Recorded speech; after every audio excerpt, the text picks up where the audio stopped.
नमस्कार, आप देख रहे हैं डीएस पर। मैं हूं आपके साथ नफीसा खान। करने के लिए राजकुमारी जी हैं। ये वही महिला है जिन्होंने राहुल गांधी को घर दिया था।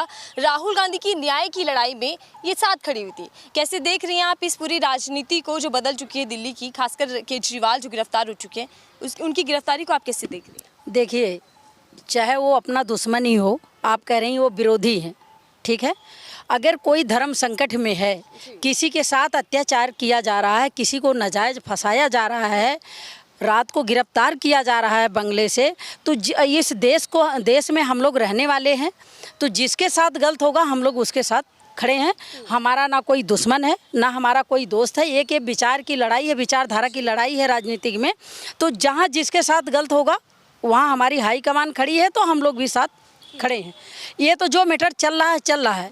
एक चीज़ देखिए, बहुत अचंभों की बात, बहुत दुख की बात, बहुत शर्म की बात कि जो हमारी निर्मला सीतारमण ने बोली हैं, हमारे देश की वित्त मंत्री, जिनके ऊपर हम महिलाएं गर्व करते हैं कि हमारे देश की वित्त मंत्री हैं निर्मला सीतारमण, वो कल बोल रही हैं कि मेरे पास पैसे नहीं है चुनाव लड़ने के लिए।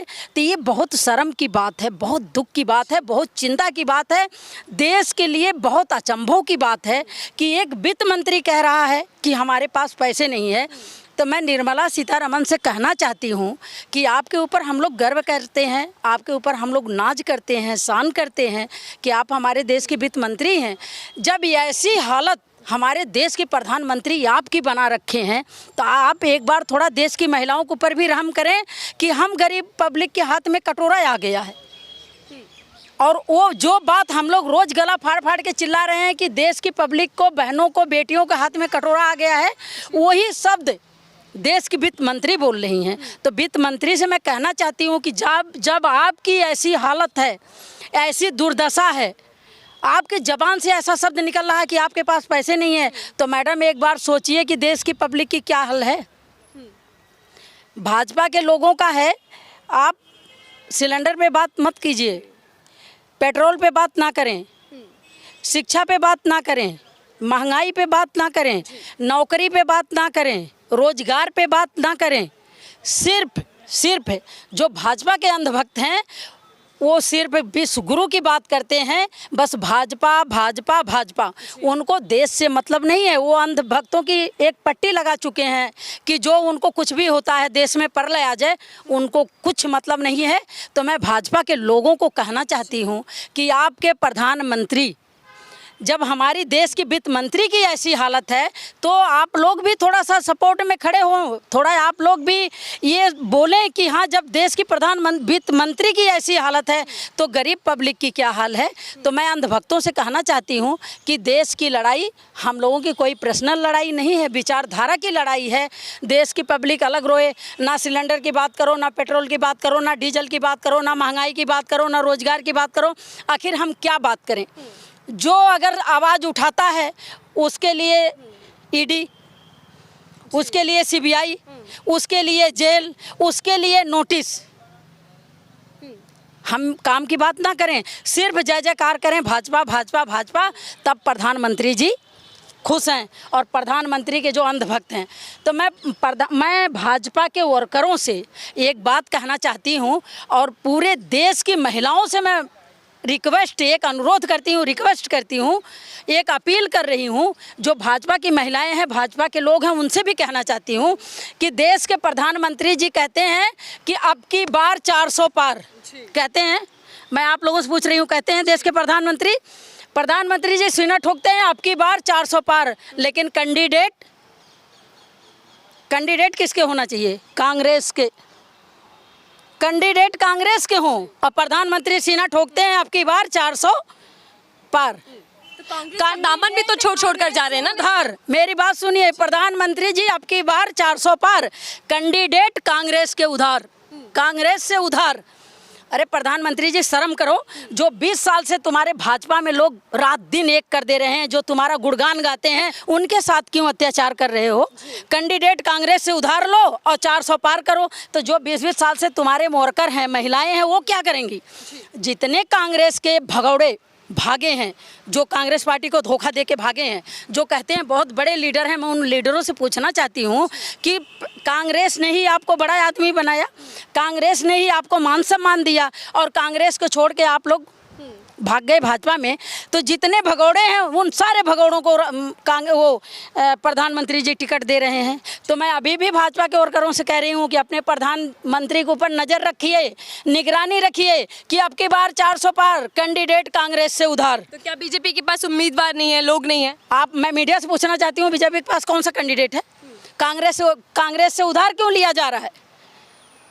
सीना ठोक रहे हो, आपकी बार 400 पार कैंडिडेट कांग्रेस का उधार, कांग्रेस से उधार। तो मैं भाजपा के लोगों को उनकी आंखें खोलना चाहती हूँ, वर्करों को, कि 20-20 साल से नारे लगा रहे हो, जिसे सवाल जवाब तो करो कि मेहनत हम करें और उधार कांग्रेस के कैंडिडेट हों, उनको ले जाके उनको टिकट दो। तो जिस दिन जब ये लोग सोनिया गांधी को धोखा दे सकते हैं, कांग्रेस पार्टी को धोखा दे सकते हैं, तो ये भगोड़े कभी भी भाग के फिर कांग्रेस में भी आ सकते हैं। जिस दिन कांग्रेस में भाग के आए उस दिन भाजपा का नैया। मैं चुनावों पर आती हूँ, लेकिन मैम वित्त मंत्री का बयान बड़ा चिंतित है, आपने जैसा कहा। लेकिन एक तरफ तो बीजेपी खुद पीएम मोदी लखपति दीदी बनाने का सपना और प्रयास कर रहे हैं, कई हजार आंकड़े भी दे दिए गए हैं कि कई हजारों में लखपति दीदियां बना दी गई हैं। लेकिन दूसरी तरफ वित्त मंत्री जी कह रहे हैं कि मेरे पास पैसा नहीं है चुनाव लड़ने के लिए। क्या कुछ कहना चाहेंगे इस तस्वीर पर? कितनी बड़ी मंत्री होकर वो चुनाव नहीं लड़ पा रहे? हमारे देश की महिलाओं की दुर्भाग्य है, शर्म की बात है, बहुत चिंता की बात है कि एक वित्त मंत्री कह रही हैं कि हमारे पास पैसे नहीं है। मतलब प्रधानमंत्री जी वित्त मंत्री की भी ऐसी दुर्दशा कर रखे हैं कि उनके भी हाथ में कटोरे आ गए कि वो देश की पब्लिक से कह रही हैं हमारे पास पैसे नहीं है। तो जब आप देखिए, लखपति दीदी सपना तो लेकर चल रही है बीजेपी, तो नाज करते हैं कि जिसको लखपति दीदी कह रहे हैं वो कम से कम इस लायक तो हैं कि लखपति हैं। ये तो वित्त मंत्री के हाथ में कटोरा पकड़ा दिए। हम तो भाई गर्व करते हैं, हम नाज करते हैं कि जिसको किसी को भी अगर वो बोल रहे हैं कि लखपति दीदी, तो हम लोग गर्व करते हैं। तो वित्त मंत्री, भाजपा तो इतनी मजबूत पार्टी है, देखिए लोकतांत्रिक तरीके से भी और आर्थिक रूप से सबसे ज्यादा मजबूत, चुनावी चंदा सबसे ज्यादा मिला, बावजूद इसके एक मंत्री कह रही है कि पैसा नहीं है। अब ये सीधा सीधा स्पष्ट हो गया। ये भाजपा के वर्करों को भी मैं बताना चाहती हूँ, अन्य पार्टी के वर्करों को भी बताना चाहती हूँ, अपने कांग्रेसी को भाई बहनों को बताना चाहती हूँ कि अब ये स्पष्ट हो गया, देश का जितना पैसे लूटा जा रहा है सब अडानी अंबानी को दिया जा रहा है। हमारी वित्त मंत्री गरीब हो गई हैं कि उनके हाथ में कटोरा आ गया, इलेक्शन लड़ने के लिए पैसे नहीं है। तो वित्त मंत्री जी को हम लोग कह रहे हैं चंदा इकट्ठा करके देंगे, आप इलेक्शन लड़िए। कांग्रेस चंदा इकट्ठा करके देगी, हम महिलाएं चंदा इकट्ठा करके देंगे, वित्त मंत्री इलेक्शन लड़े। लेकिन कांग्रेस तो खुद ही कह रही है कि पैसा नहीं है चुनाव लड़ने के लिए, तमाम बैंक सीज कर दिए गए। हमारे जो कांग्रेस के खाते में पैसे आया था 200 करोड़ नरेंद्र मोदी जी ने जब्त कर दिया। क्यों? मोदी जी को डर है कि कांग्रेस के पास पैसे रहेगा तो इलेक्शन लड़ेंगे। मोदी जी बताएं ना कि आप अपने उनके मंदिरों का कहाँ चंदा जा रहा है, वो बताएं कि मंदिर का चंदा कहाँ जा रहा है। करोड़ों करोड़ों रुपए चंदा आ रहा है, कहाँ जा रहा है? अब वित्त मंत्री मोदी जी को शर्म आना चाहिए, प्रधानमंत्री को शर्म आनी चाहिए कि वित्त मंत्री ऐसे बोल रही हैं। तो ऐसे वित्त मंत्री से महिलाएं क्या उम्मीद रखेंगी? महिलाएं क्या उन पे विश्वास करेंगी, क्या भरोसा रखेंगी कि जब वित्त मंत्री के हाथ में कटोरा आ गया, पैसे नहीं है, तो देश की क्या हाल होगी? आप ही बता दीजिए। देश की बुरी हाल है। चुनावी चंदा देखिए, इलेक्टोरल बॉन्ड, सबसे ज्यादा चंदा पाने वाली पार्टी बीजेपी कह रही थी कि हमारे पास सांसद ज्यादा है इसलिए हमें चंदा ज्यादा मिला है। अब वित्त मंत्री कह रही है कि पैसा नहीं है। क्या है? मैं आपको कह रही हूँ, वित्त मंत्री जो बोल रही होंगी बिल्कुल सच बोल रही होंगी, क्योंकि मैं ये जानती हूँ कि महिलाएं बहुत कम झूठ बोलती हैं। जितने देश का पैसे है सब नरेंद्र मोदी जी अडानी अंबानी को देख के भगा दे रहे हैं। वित्त मंत्री जी भी गरीब हो गई हैं और जो देश की महिलाएं हैं उनके हाथ में भी कटोरा है।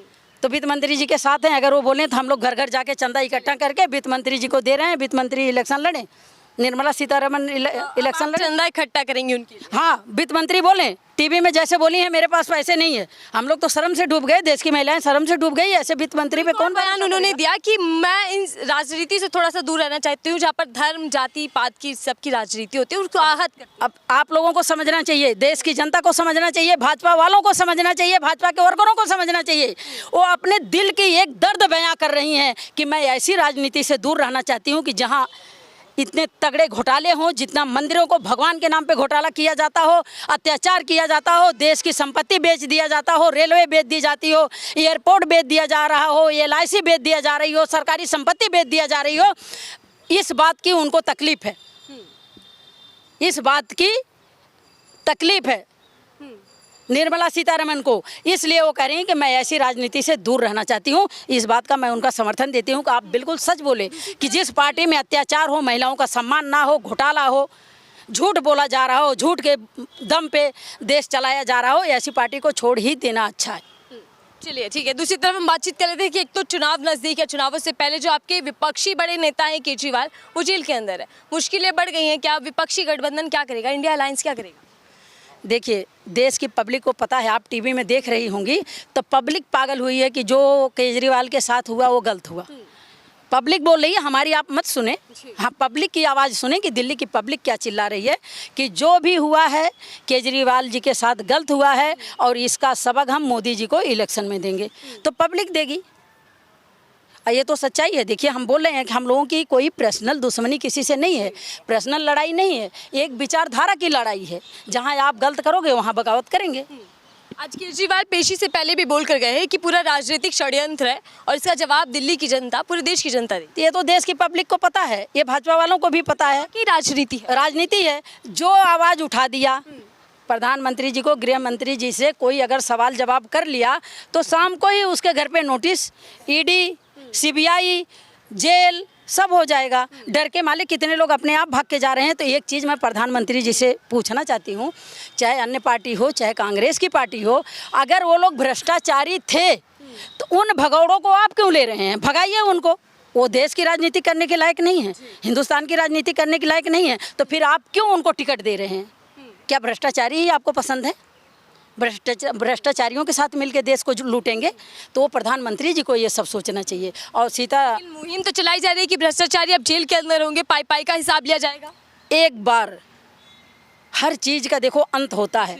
जिस दिन अंत हुआ उस दिन आप लोगों के सामने आ जाएगा, इस देश के सामने आ जाएगा कि भ्रष्टाचारी कौन था, कौन है, अपने आप लोगों के सामने आ जाएगा। अभी मोदी जी का फुल चल रही है। कहते हैं, हमारे गांव में कहते हैं एक शुद्ध भाषा में, जिसकी लाठी उसी की भैंस। तो इस समय नरेंद्र मोदी जी की लाठी भी है, भैंस भी है। जहां चाहे जिधर ईडी, जहां चाहे उधर सीबीआई, जहां चाहे वहां नोटिस।